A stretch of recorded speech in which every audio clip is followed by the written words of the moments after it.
It is now 6 minutes to 9. Now, there are football fans and there are super fans. Tonight, tens of millions of England supporters will tune in for the World Cup semi-final. Thousands have travelled to Moscow. Not many, though, are like Paul Dobley, a man who's been travelling the globe watching the national team for more than 30 years and joins us on the line from Russia. Was it worth the trip, Paul? Oh, hi, yeah, no, absolutely, definitely worth the trip, 100%. It's been fantastic from day one. But when you went, you weren't expecting England to... People, absolutely, definitely worth the trip. You weren't expecting England to do so well when you set off. So what is it that makes people like you spend, I imagine, some thousands of pounds following the team?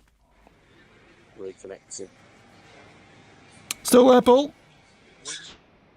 Oh, we seem to have lost Paul. I'm sorry. Well, he's obviously excited about being there. But what we can do is now focus on something that has made this particular World Cup campaign by England particularly interesting.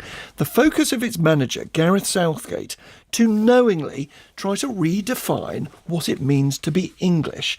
He told ITV recently that he believes that modern English identity can be captured by this team. We have the chance to affect something bigger than ourselves. We're a team with our diversity and with our youth that represent modern England. In England, we've spent a bit of time being a bit lost as to what our modern identity is. And I think as a team, we represent that modern identity. And hopefully people can connect with us. Of course, first and foremost, I'll be judged on the football results. But you have a chance to affect other things that are even bigger. You have a chance to affect things that are bigger. Let's reflect on that with the historian. He recently starred in the series Civilizations, David Olusoga, and also with the journalist Nabila Ramdani. Good morning to you both. Good morning. Good morning. David, you wrote recently that the Southgate team reflected the best of us. Why so? I think what's happening out in Russia is that we have a team that demographically looks the way Britain really looks the way England is going to look in the future. And you have a manager who understands that sport all over the world with certain teams can do more than just bring home trophies and results. If you look at the All Blacks in New Zealand, if you look at South Africa's rugby team, football, rugby, these sports that are hugely popular, they can do something special when it comes to national identity. There are precedents for this. Nabila, on the other hand, people can look back, can't they? What happened in France when people said much the same thing in 1998, and maybe it didn't change that much. Well, I think, of course, France's international football team doing brilliantly every few years is wonderful for the country and for all sections of the population.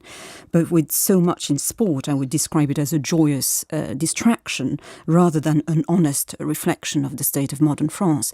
It has to be said that the reality of the treatment of ethnic and religious minorities in France is markedly different to what happens in the country's international football team. So when in 98 people looked at Zinedine Zidane, they looked at other players and said, this marks a change in the image of the country.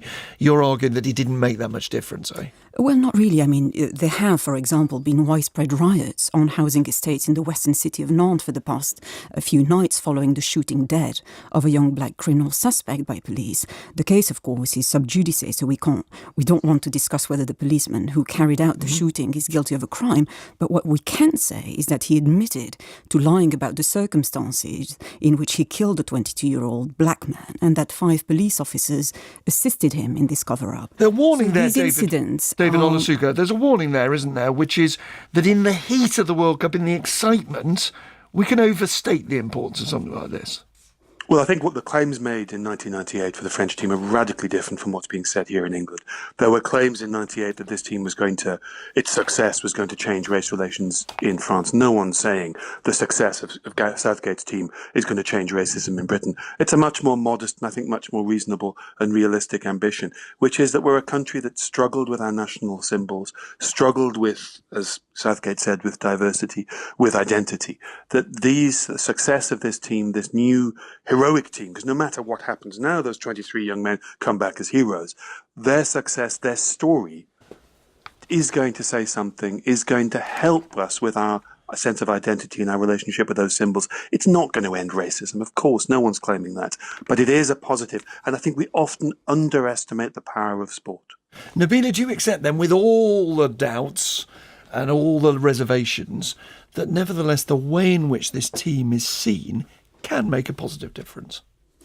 Well, I would argue that, may I just say that any modern democracy that shows such terrifying support for traditionally racist, anti-Semitic and indeed Islamophobic party like the National Front and its leader Marine Le Pen, which now calls itself the National Rally, has a very serious problem. Yeah, that's the French thing. And David, one last word for you then on England tonight.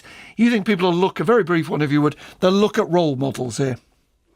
I think there's an awful lot of young people in England who are looking at this team, looking at boys whose backgrounds in terms of class, in terms of race, in terms of diversity is exactly the same as their own. A group of boys who look like their friends. Got to leave it there, I'm afraid. David Olazuga and Nabila Ramdani, thank you for joining us.